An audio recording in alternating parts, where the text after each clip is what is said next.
लोकसभा चुनाव 2024 में अब कुछ ही दिन शेष हैं। 19 अप्रैल को जबलपुर में मतदान होना है, यानी पहले चरण का मतदान जबलपुर से इसकी शुरुआत होगी।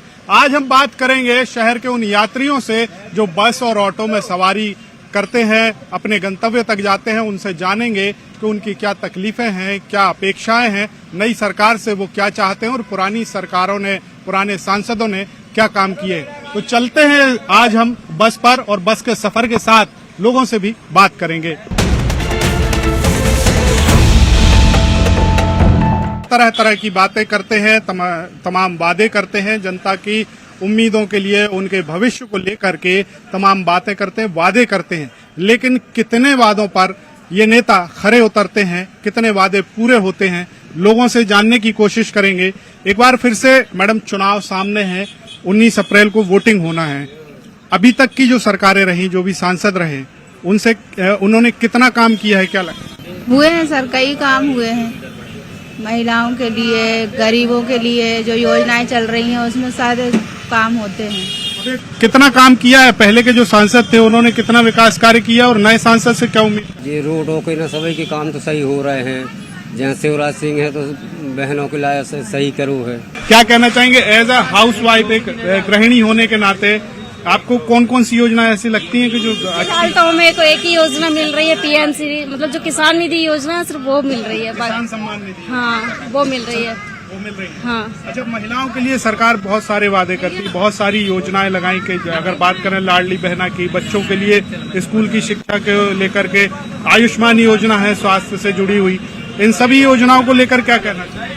हाँ, मैं तो यही कहना चाहूँ कि उन्होंने जो भी योजना लागू की है, उनने मतलब वो आगे बढ़ते हुए नजर आ रहे हैं। मतलब जो बोला है वो काम सही करते हुए नजर, मतलब धीरे धीरे पूरा कर रहे हैं, उनको पूरा कर रहे हैं। हाँ। अब इस बार फिर से चुनाव है, क्या लगता है कांग्रेस और बीजेपी सरकार में कौन बेहतर है? पहले की कांग्रेस की सरकार या अभी जो बीजेपी सरकार है?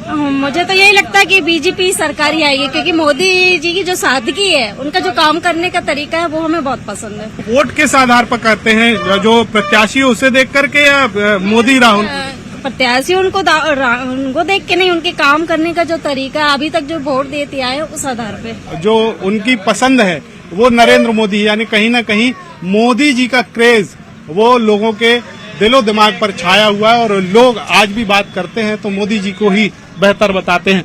मैडम, क्या कहना चाहेंगे? चुनाव सामने है, एक बार फिर वोट करने जाना है आपको, क्या लगता है कौन सी सरकार बेहतर रहेगी? वैसे तो मोदी जी ही अच्छे हैं काम उम के मामले में, बाकी और अभी तो कोई की सरकार है नहीं, मोदी जी ही हैं, तो मोदी जी ही अच्छे हैं। नहीं, ऐसा क्यों है कि मोदी जी ही अच्छे हैं? काम करते हैं, देश के लिए सोचते हैं, बाकी जनता करे या ना करे पर वो करते हैं। राहुल गांधी भी वादा कर रहे हैं कि 1 लाख रुपए सालाना देंगे महिलाओं को। अब 1 लाख रुपए ये तो नहीं पता, जब उनकी सरकार ही न बनेगी तो सालाना क्या देंगे। तो पहले जो सरकार थी वो ज्यादा बेहतर काम किया या अभी जो बीजेपी की सरकार है वो ज्यादा?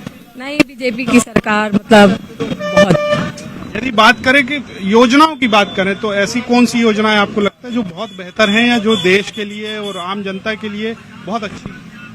नहीं, योजनाएं तो मतलब सबके लिए अच्छी है। योजना में कोई मतलब नॉर्मल थोड़ा ये है कि जो सामान योजनाएं हैं तो इसी में थोड़ा सामान लोगों के लिए भी कुछ ऐसा रहे और तो ठीक है, मतलब हर जात की वो रहती है, पर सामान लोगों के लिए भी बहुत सारी योजनाएं हैं। हाँ, वही चीज है। भाई साहब, क्या कहना चाहेंगे?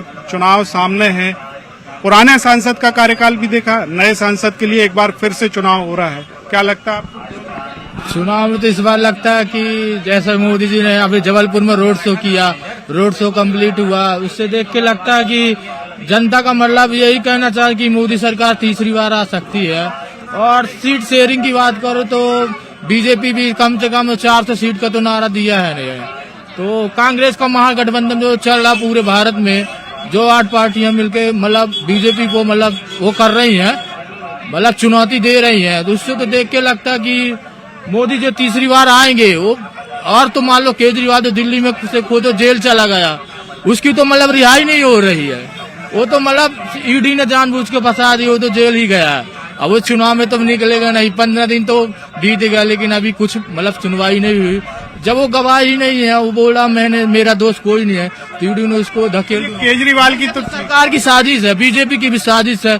चुनाव जब भी आता है, विधानसभा में अभी भी था, तो कुछ न कुछ केस जरूर नेताओं लोगों के जेल में डाल देती। ये ऐसा नहीं करना चाहिए। ऐसा क्यों करते, क्या लगता है वजह? पहले हो जाता तो चल जाता भाई। अब चुनाव के वोटिंग के 15 दिन 20 दिन बचे हैं। अब नेता लोगों का मतलब उन लोगों का घोटाला अगर किया है तो उसकी अच्छे से निष्पक्ष जांच होनी चाहिए। अगर वो दोष उसका होता है सीएम का, मान लो दिल्ली की सरकार मान लो जेल से तो चल ही रही है, अगर उसका पूरा दोष है तो आमने सामने बात करनी चाहिए। बीजेपी को तो चुनाव ये ठीक है, ये दिल्ली की राजनीति है। अगर अपन अपने जबलपुर की बात करें, महाकौशल की बात करें, तो यहाँ पर जो सरकारों के काम हो रहे हैं वो कैसे लगते हैं आपको? वो आपकी कहने। लेकिन जबलपुर में तो जो प्रत्याशी खड़ा है वो आशीष दुबे ही जीत रहा है, उसका भरपूर तो बेहतर है। हाँ। अच्छा, सरकारों के कामकाज के लिए क्या कहना चाहेंगे, जो अभी तक के काम हुए हैं उसको लेकर? क्या चीज? जो सरकार थी, पुरानी सरकार थी, केंद्र सरकार, उसने हर वर्ग को ध्यान में रखकर योजनाएं बनाई। आपको लगता है कि योजनाएं पर्याप्त थी, उससे सभी को लाभ मिला? नहीं, योजना तो ठीक है भैया, लेकिन जो सरकारी योजना तो लाडली बहनों को पूरा लाभ तो सबको मिल रहा है। लेकिन और जो सरकारी योजना है, शौचालय वाली योजना वो तो पूरी तरह बंद हो गई, बजट ही नहीं आ रहा। फसल बीमा योजना बंद हो गई। सम्मान निधि योजना है तो कुछ लोगों को अभी लाभ अभी भी नहीं मिल रहा।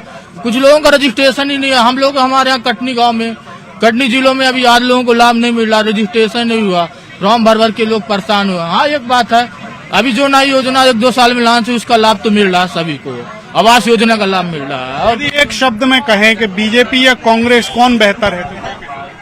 उसके बाद में तो ठीक है, बीजेपी का काम ठीक है। उसमें बीजेपी का काम ठीक है। मतलब घूम फिर कर लोग जब आखिरी सवाल उनसे पूछो कि कौन बेहतर है, तो जवाब होता है कि बीजेपी ही ज्यादा बेहतर है। और भी लोग मौजूद हैं। भाई साहब, चुनाव एक बार फिर से सामने है, वोट देने जाएंगे 19 अप्रैल को, क्या ध्यान में रहता है उस वक्त? क्या ख्याल क्या आता है मन में जब वोट देने? वोटिंग के टाइम तो सिर्फ एक ही ख्याल रहता है कि जिसको हम वोट दे रहे हैं वो हमारे शहर का मीन्स डेवलपमेंट के लिए और वहाँ के चौमुखी विकास के लिए क्या करेगा। बट पार्टी कुछ ऐसा भी हो जाता है कि काम करना टॉप ऑर्डर तो काम करना चाहता है, पर कहीं न कहीं लोकल तबके के लोग जो प्रतिनिधित्व बन के आते हैं, चुन के आते हैं, तो उनके वजह से भी कम या ध्यान देना या तो उस हिसाब से डेवलप नहीं होना पाना, ये भी एक रीजन हो जाता है। पर कहीं ना कहीं आदमी जो जैसे प्रधानमंत्री का भी चुनाव होना है तो उन चीज को फोकस करके वोटिंग करता है, जिसके लिए अभी मोदी जी के कंपैरिजन में कोई नहीं है। योजनाओं का तो सर ऐसा है कि कुछ पर्याप्त तो नहीं कह सकते हैं, बट कुछ चीजें जो फ्री ऑफ कॉस्ट बांटी जा रही हैं, कहीं न कहीं बाकी पब्लिक के लिए वो थोड़ा सा लॉलीपॉप का टाइप का कह सकते हैं। क्योंकि कहीं ना कहीं अगर गवर्नमेंट कुछ किसी को सब्सिडी है कि कुछ योजना कैश डिस्काउंट्स है कि कुछ ऐसा दे रही है, तो कहीं ना कहीं किसी हम ही लोगों से ही लेके दे रही हो, एडिशनल तो अलग से कुछ करेगी नहीं।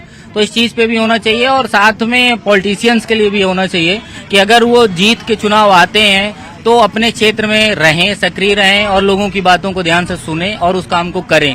क्योंकि उनके ऊपर केसेस की बात आती है, उनके ऊपर और भी आरोप लगते हैं, घोटालों के भी लगते हैं। तो इस चीज के लिए भी सोचना चाहिए, कहीं न कहीं कोई बिल का संविधान होना चाहिए कि अगर कोई नेता के ऊपर केसेस चलते हैं, 2 से 4 या 6 से ज्यादा केसेस होते हैं, या तो उसमें उनको 2 दिन या 10 दिन से ज्यादा जेल होती है, तो आगे लाइफ टाइम वो चुनाव नहीं लड़ सकें। ऐसा होना चाहिए। जी भाई साहब का कहना है कि नेताओं के लिए भी कानून में ऐसा प्रावधान होना चाहिए कि अगर वो भ्रष्टाचार करते हैं या उन पर किसी तरह के आरोप लगते हैं तो उन्हें चुनाव लड़ने से वंचित किया जाना चाहिए। बात तो सही है, क्योंकि कहीं न कहीं इसमें बहुत बड़ा इन्वॉल्वमेंट पॉलिटिशियंस का भी होता है और कई बार ये बात सामने आती है। भाई साहब, एक बार फिर चुनाव सामने है, क्या कहना चाहेंगे? इस बार के चुनाव किस मुद्दे पर रहेंगे? क्या रहेगा इस बार के चुनाव का? मुद्दा यही रहेगा कि जनता बेरोजगारी बहुत ज्यादा है, इसी बेस पर रहेगा और क्या है। और मोदी जी के कार्य अच्छे हैं, उनको तो आदमी वोटिंग करेगा ही। अभी जैसे हमारे यहाँ पर उज्ज्वल योजना के अंतर्गत गैस कनेक्शन मिलना रहा, वो नहीं मिल पा रहा है। मेरे यहाँ जो बहू है वो सिवनी जिला की है, उसका जो समग्र आरडी में नाम जुड़ा रहा, तो मैं वहाँ गया कि इसको काटिए आप बरगी में, जिसमें उसको बेनिफिट मिल सके उज्ज्वल योजना का जो गैस सिलेंडर है। तो वो ये बोलते हैं कि HP कंपनी में जो प्रावधान नहीं है, तो मैंने कि प्रावधान नहीं है तो उसका बेनिफिट मिलेगा कहाँ फिर? क्या मतलब हुआ उज्ज्वल योजना के अंतर्गत आप गैस कनेक्शन दे रहे हैं? उसकी मैंने कंप्लेंट भी की सीएम हेल्पलाइन में, उसके बाद भी कोई निराकरण नहीं। वहां गया गैस एजेंसी में बात किया, मैंने भाई साहब इसको आप अलग कीजिए ना, उसकी बैरेज हो चुकी है, उसका आधार कार्ड समग्र आड़ी बरगी में है, जिला जबलपुर लगता है, सिवनी जिला से वो यहाँ आ चुकी है, उसको अलग कीजिए आप। बोले मेरे हैंड ओवर नहीं है जेका, बिल्कुल नहीं सुन रहे। जैसे एचपी कंपनी के जनरल मैनेजर साहब के सामने मैं पहुंचा, मैंने उनसे बोला, मैंने साहब इसका उज्ज्वल योजना के अंतर्गत जो गैस एजेंसी के सिलेंडर का मिलना चाहिए बेनिफिट, वो नहीं मिल पा रहा है, इसको आप बोलिए ना, इसको अलग करवाइए आप। उसका समग्र आड़ी में जब बरगी में जुड़ा हुआ है ऑलरेडी, तो उसको बरगी जिला जबलपुर लग रहा, तो वहां से मिलना चाहिए। ये एक जेन्युइन प्रॉब्लम है कि ये हर व्यक्ति की शिकायत रहती है कि सरकारी योजनाएं तो बना देती है, लेकिन जब उनका इम्प्लीमेंटेशन होता है तो सरकारी विभाग के जो कर्मचारी और अधिकारी होते हैं वो उस पर ध्यान नहीं देते, और लोगों की अगर कोई शिकायत होती है तो उसे भी नजरअंदाज कर दिया जाता है, उन्हें चक्कर कटवाए जाते हैं। तो इस तरह की समस्याएं बेहद कॉमन है, ये हर तरह के लोगों के साथ में सामने आती है। सर, एक बार फिर चुनाव सामने है, इस बार चुनाव किस आधार पर होगा? धर्म के आधार पर, जाति के आधार पर, या स्थानीय मुद्दों के आधार पर वोट करेंगे? भैया हम तो कांग्रेस का वोट देते हैं और देते आए और देंगे।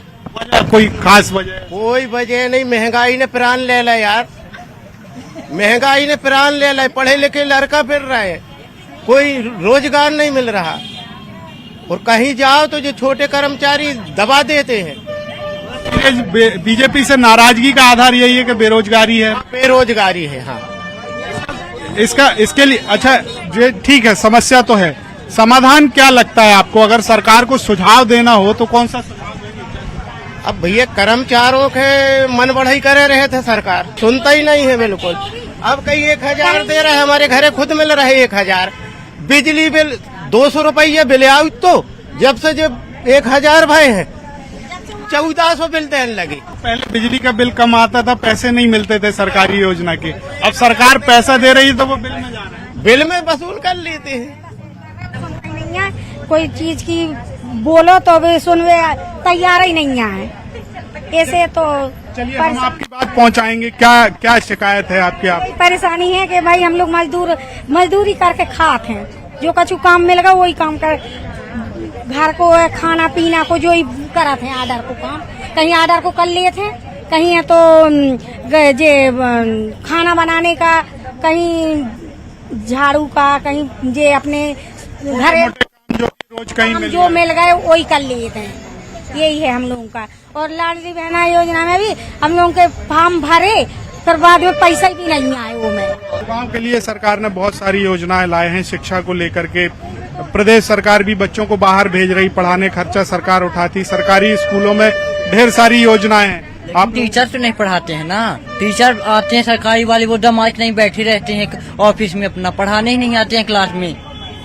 कौन सी क्लास में? 12th, अभी पेपर दिए 12th का। 12th का पेपर? हाँ, स्कूल में पढ़ाने नहीं आते? नहीं आते हैं। अच्छा, तो स्टूडेंट शिकायत भी करते हैं? हाँ, शिकायत करते हैं, वहाँ लड़ाई बहुत, ना ही टीचर कुछ बोलते हैं, स्कूल के अंदर रात चलती रहती है। हाँ, लाइट जलती रहती है। हाँ, और वो स्कूल में राड लेकर लड़के मारते हैं बाहर के लोग। हाँ, कहाँ पे है ये स्कूल? ये रीवा में। सरकार जो दे रही है, बच्चों को पढ़ा रही है, ये सब सुविधा दे रही है, मगर पढ़ने लिखने होने के बाद ये सरकारी नौकरी नहीं मिलती बच्चों को, या कोई पढ़े लिखे बड़े घूम रहे हैं, फिर भी सब्जी का ठेला खोल के बैठे हुए, चाय का नौकरी तो प्राइवेट भी होती है, ठेला खोलने की जरूरत, प्राइवेट सेक्टर में भी नौकरी कर सकते हैं। तो प्राइवेट में तो कर सकते हैं, सरकारी नौकरी कहाँ जाएगी फिर? ये रेलवे ठेके में चलती है, सरकारी जो गवर्नमेंट की चीजें होती हैं सारे ठेके में चल रही हैं, पढ़े लिखे घूमते रहते हैं, ये क्या मतलब पढ़ने होने का? सरकारी नौकरी सबको नहीं मिल सकती, ये तो बड़ा कठिन है, क्योंकि परीक्षाएं देना पड़ती हैं, योग्यता भी मायने रखती है। वो मान रहा हूँ, और बहुत सी इतना उनका पढ़े लिखने का मतलब ऐसा है कि कुछ तो कर सकते हैं, रेलवे ठेके में चल रही है। भाई साहब, एक बार चुनाव जो है, इस बार के चुनाव में क्या लगता है कौन सी योजनाएं ऐसी हैं जो लोगों के जहन में है, लोगों के दिलो दिमाग में है, जिसके देख करके वोट करेंगे? उज्ज्वला योजना हो गया, बेटी पढ़ाओ बेटी बचाओ योजना हो गया, ऐसी बहुत हैं, जैसे मुद्रा लोन और 59 सेकंड लोन, ये सब हैं जो व्यापारियों के लिए अच्छे फायदेमंद है। लेकिन सरकार बस एक ही दिक्कत है सरकार से कि महंगाई और दूसरा रोजगार जो धीरे धीरे कम करती जा रही, प्राइवेटाइजेशन को ज्यादा सहारा दे रही है। इससे युवा भी बड़ा परेशान है, क्योंकि नौकरियां निकलती नहीं ज्यादा, और जितनी भी निकलती हैं मैक्सिमम चुनाव के समय निकलती हैं। 3 साल में जिसकी एज निकल गई वो बैठा हुआ है। तो क्या कहना चाहेंगे, सरकार जो योजनाएं भी बना रही है और सरकार तो लगातार प्रयास कर रही है, फिर ऐसा क्यों लगता है कि योजनाओं का लाभ नहीं मिल रहा लोगों को? कुछ पेपरों में योग्यता बच्चों की कम है कि वो उनकी भी गलती नहीं निकाल पाते हैं। कुछ 4 साल तक नौकरियां बहुत सारी ऐसी रखी रहती हैं जो सिर्फ चुनाव के समय देखने को मिलती हैं कि 1 साल पहले, 1.5 साल पहले, 2 साल पहले निकल रही हैं। नौकरियां तो ठीक है, नौकरियां सबको मिल नहीं सकती, सब नौकरी कर भी नहीं सकते, लेकिन सरकार जो लोन देती है रोजगार के लिए, तमाम तरह की योजनाएं बना रखी हैं, उनका लाभ तो मिल रहा होगा। हाँ, उनका बहुत लोगों को लाभ मिल रहा है, बिल्कुल मिल रहा है। बाकी अब जो भी है अपना सरकार देख ही रही है, जिसको जिसको चुनाव में वोट देना वो देगा ही। वोट देने जाते हैं तब क्या ध्यान में आता है? बटन दबाने के पहले कौन सी योजना या प्रत्याशी को ध्यान में रखते हैं? मोदी जी को, राहुल गांधी को, या योजनाओं को? क्या चीजें दिमाग में रहती है? पहली बात तो ये याद ही नहीं रखना चाहिए कि किस पार्टी ने हमारे लिए क्या किया है, ये याद रखना चाहिए आगे आने वाली पार्टी हमारे लिए क्या करने वाली है। इंसान ये देखता है कि पिछली पार्टी ने हमारे लिए क्या किया या उससे पहले पार्टी ने क्या किया था। अब कांग्रेस और भाजपा का कंपैरिजन करने से पहले हमको 2 साल का कोरोना भी सोचना चाहिए कि 2 साल में कोरोना पूरा देश बंद रहा है, उसके बाद भी भाजपा ने जीडीपी को आगे बढ़ाया है। तो ये सब चीजें भी अपना इंसान को ध्यान रखनी चाहिए। राहुल गांधी या नरेंद्र मोदी, बेहतर कौन? हम ऐसा किसी का सपोर्ट नहीं करते। चलिए, तो ये हमारे साथ जो बस के यात्री थे, जो बस वाले वोटर हैं, जो बसों में यात्रा करते हैं और न सिर्फ यात्रा करते हैं बल्कि राजनीति की भी बेहतर समझ रखते हैं, सरकार की तमाम योजनाओं की जानकारी इन्हें है, प्रत्याशियों की जानकारी है, और सबसे खास बात कि केंद्र सरकार पर भी इनकी पैनी नजर रहती है। और एक बार फिर केंद्र सरकार चुनने की बारी आ रही है, समय आ रहा है, तो लोग क्या सोचकर वोट करते हैं ये भी लोगों ने बताया, और क्या वो चाहते हैं वो भी लोगों ने बताया। कहीं न कहीं हर किसी के बातों में एक ही जो उनकी इच्छा सामने आई है वो ये है कि देश के हित में, समाज के हित में और लोगों के सभी वर्गों के लोगों का ध्यान रख कर के सरकार योजनाएं बनाए और उनका पालन करवाने का प्रयास करे। पवन पटेल, न्यूज़ 18, जबलपुर।